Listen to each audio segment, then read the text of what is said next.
Welcome back. This is the actual final video for our world ranking.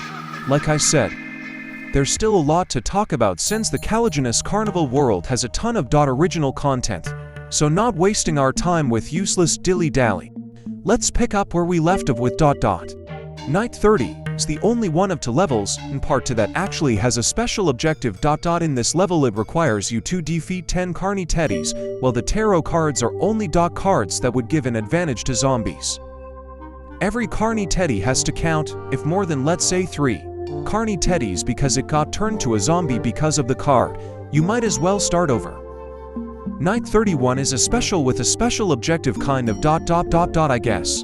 The only special thing about this level are the card shuffling, so it constantly changes, making you change where plants should be planted, or at least that's how I played it. The levels in part 2 are alright, to say the absolute least.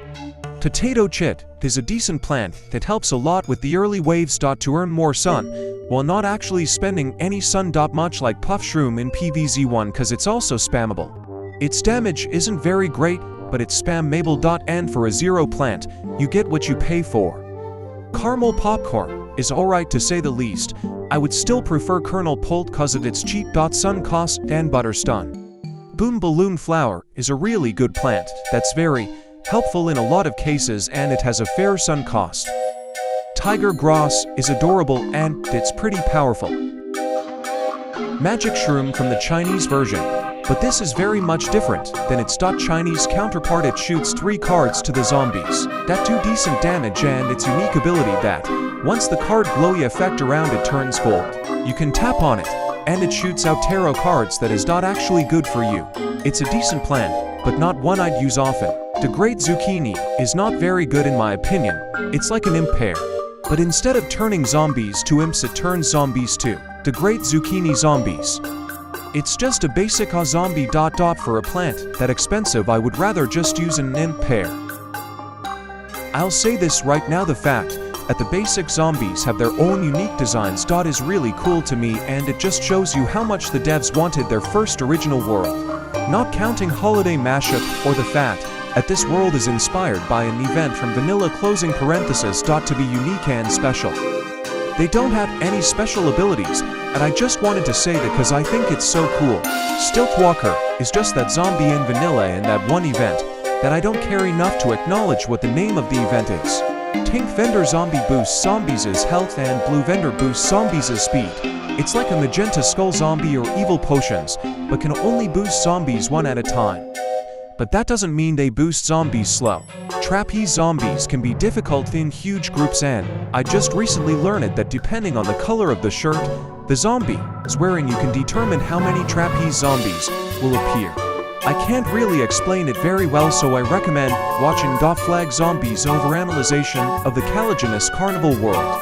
Fire Breather is just the same as he is in vanilla. Mechanical Monkey is not sometimes fair. Carny Ball is not interesting at all. Carny Nibbler is also not sometimes fair. Carny Imp is nothing special except that once you damage him enough they will split into 2 directions. Funhouse Mirror Zombie can be annoying in levels that has a lot of tarot cards. Carny Cannon is also in vanilla, I think. It works the same, I think. Magician Zombie is basically the same as Dr. Brainiac or whatever his name is. Again, there's a specific pattern I can't explain clearly. Prankster Zombie is the new wizard zombie for me. Cause he always targets your most expensive and often most useful plant. If that's not enough, when he dies, he will drop a Carny Nibbler. This guy is so annoying, I nicknamed him a **** cold. He single quotes s the type of guy to say why so Caliginous while laughing maniacally. Music Doll Zombie is creepy, and she will drop mechanical monkeys on you if you don't subscribe. Please subscribe, please. In my first time encountering the Carny Teddy, I didn't mind this at all, but after replaying levels such as level 30, now I understand why Flag Zombie hates this thing. Carny Snorter is just like the Imp Sniffer but with half of its health. Also, I can't get over the fact that this toe looks like plankton. Don't you think? Action Gargantuar is like the Gargant. I have nothing else to say. Overall, this world should have been S tier for the absolutely fantastic part 1, but I feel like once part 2 came out, It didn't focus too much on the levels and rather focused on the dot plants and zombies, which I'm not complaining about since they're all awesome, for the most part. So I feel like this deserves a tier. So this is my final ranking for all the Reflourished worlds. And from worst to best we have. Number 14. Neon Mixtape Tour, a forgettable expansion, but the devs tried their best with this mess of a world in vanilla. Number 13.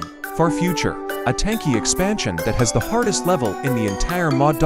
Which I don't like. Number 12. Holiday Mashup, a world where I expected more. Number 11. A bland world that does use its gimmick cleverly, I'll give it that. Number 10. Pirate Seas, an alright world but doesn't have much to offer.